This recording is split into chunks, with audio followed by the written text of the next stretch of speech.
All right, welcome back to WMAC Now with your host Chuck Stevenson, coming at you tonight with a special event preview. So we're going to Kansas City, Kansas for Invicta FC number 46. We've got 6 fights coming at you in a variety of weight classes, capped off by a title fight.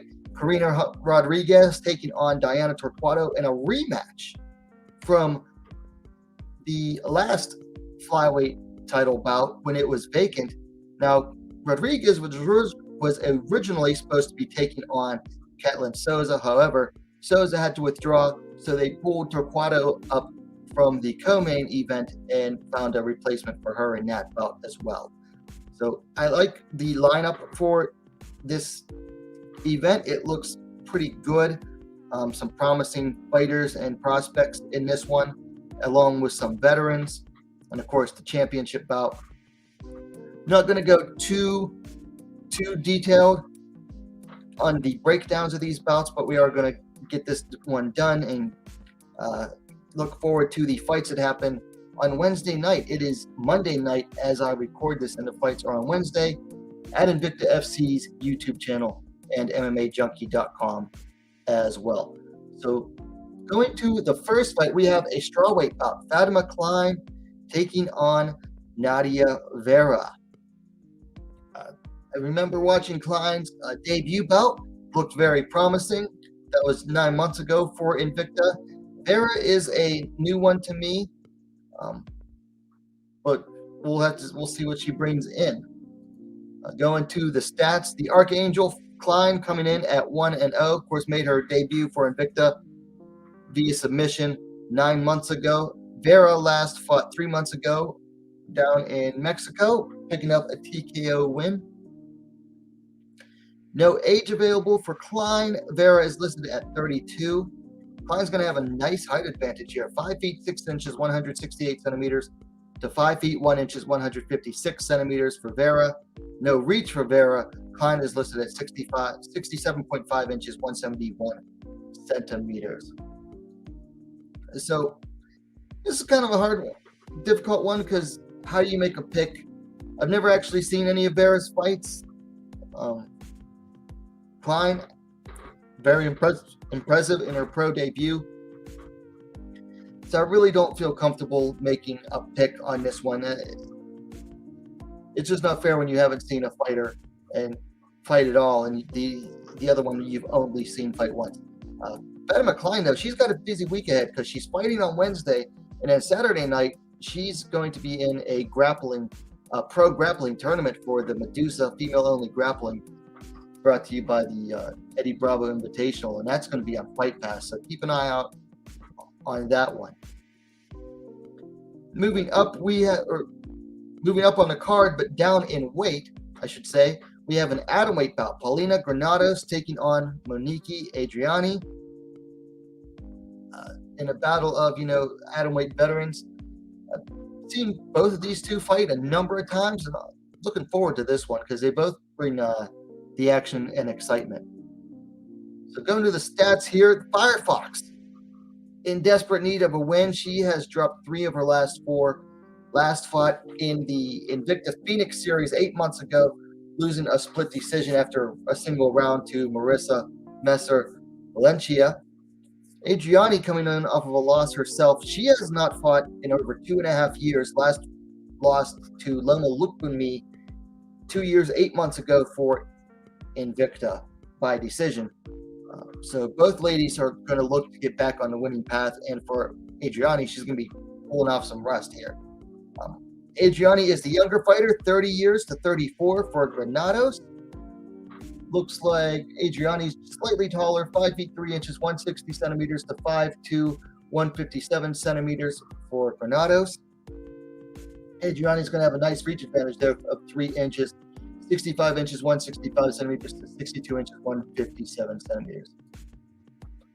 Like I said, both of these two are, action-oriented. I expect this to be a good bout here. This is a tough one because you have a fighter who's coming in off of 3 straight losses versus taking on a fighter who has not fought in 2.5 years. So really just depends. Who's coming in hungrier right now, and is that time off going to affect Adriani in a negative manner? I'm going to go with Granados to win this one. Yes, she's on a losing streak, but she's the more active of the two. And ring rust, some people will tell you it's not real, but for some people it is definitely real. So I'm going to go with Granados here, but I'm far from 100% on this one. Then we move up to flyweight for Christina Williams taking on Flor Hani. Might remember Christina Williams. She used to fight in Bellator. Last took a fight outside of there after getting cut from them. Flor Hani, she's fought for Invicta on at least one occasion.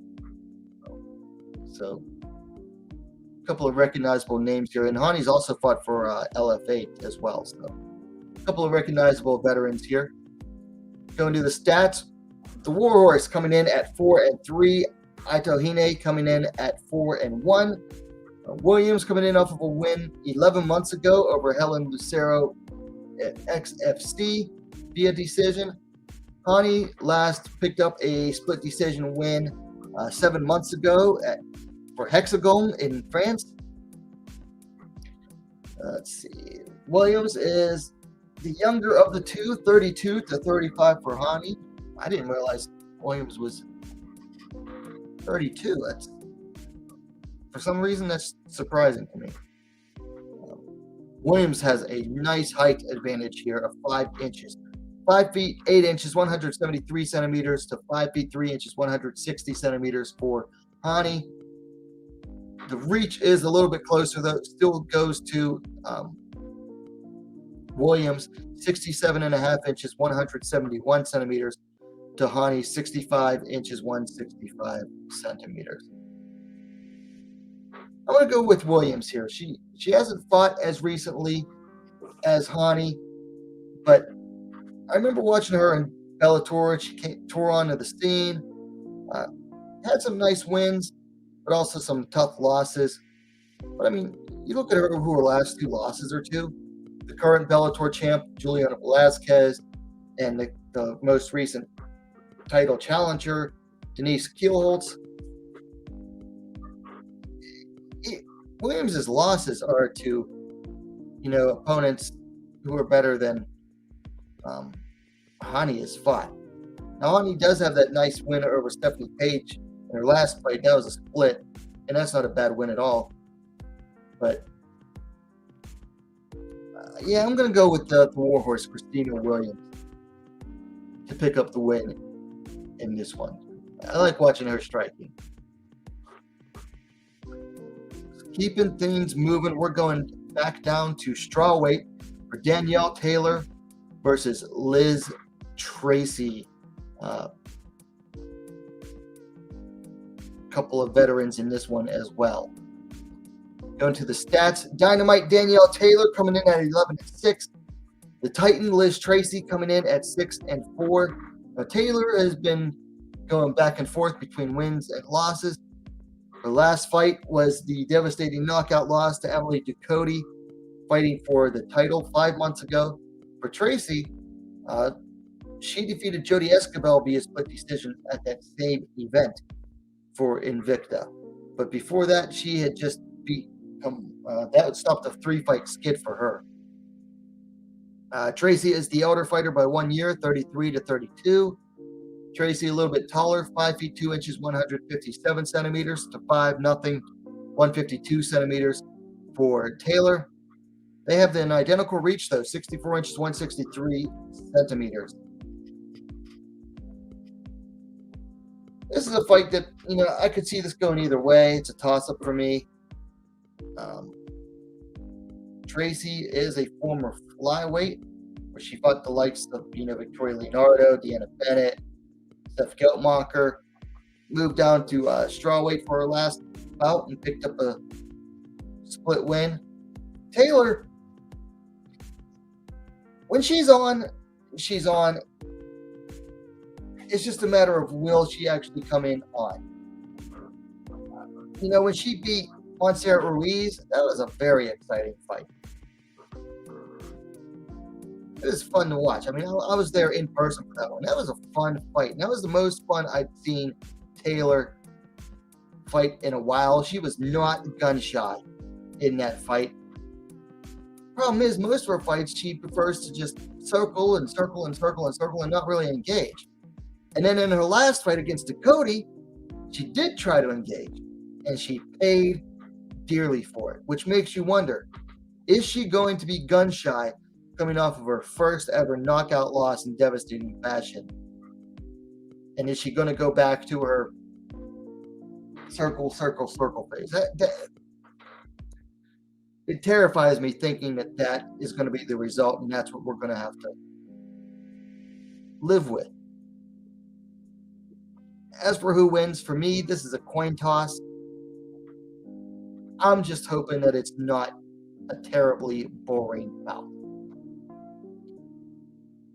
So moving on to the co-main event, we're going to the Flyweight Division. I had to make my own thumbnail for this one, unfortunately.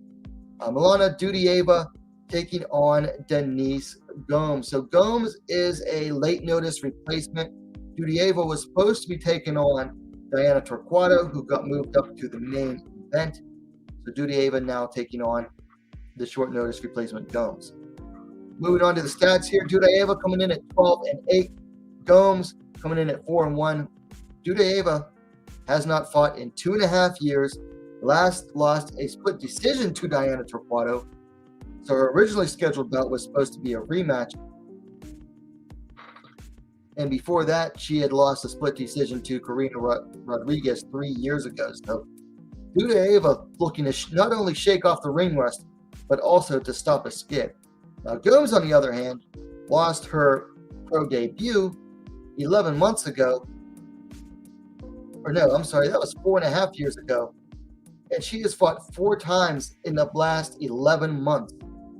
Picking up a TKO win, another TKO, a decision, and then a third TKO. And that was just 4 months ago for SFT down there in Brazil.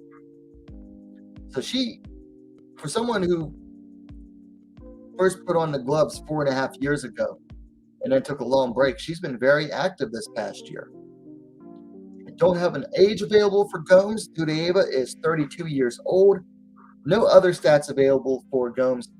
Dudieva is listed at 5 feet 5 inches, 165 centimeters in height, with a reach of 61.5 inches, 156 centimeters.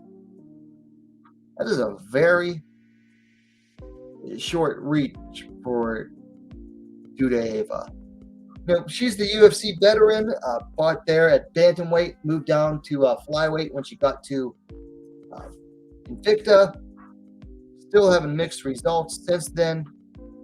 Took some time off. I believe she had another child.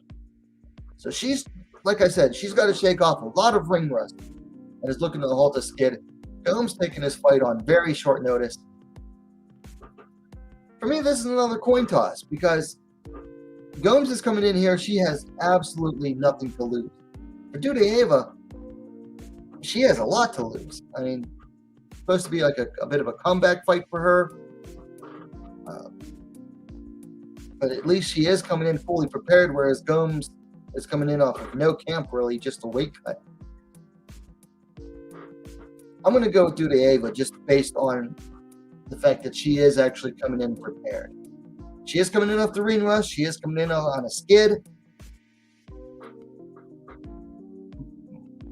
But when it comes down to short notice opponents, I'm going to take the one who's prepared 9 times out of 10. So we're going to go with Milana Dudieva to win this one.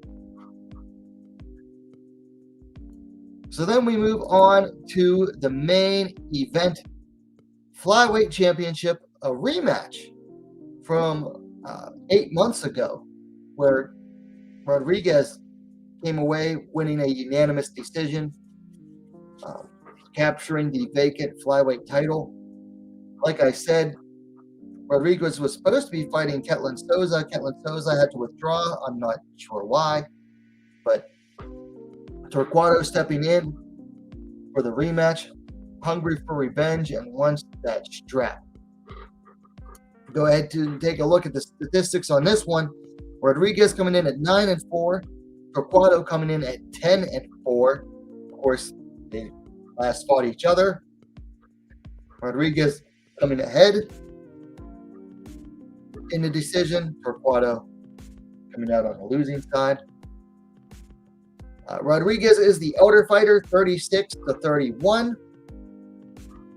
Looks like she is the taller fighter, 5 feet 7 inches, 170 centimeters, to 5 feet 5 inches, 165 centimeters for Torquado.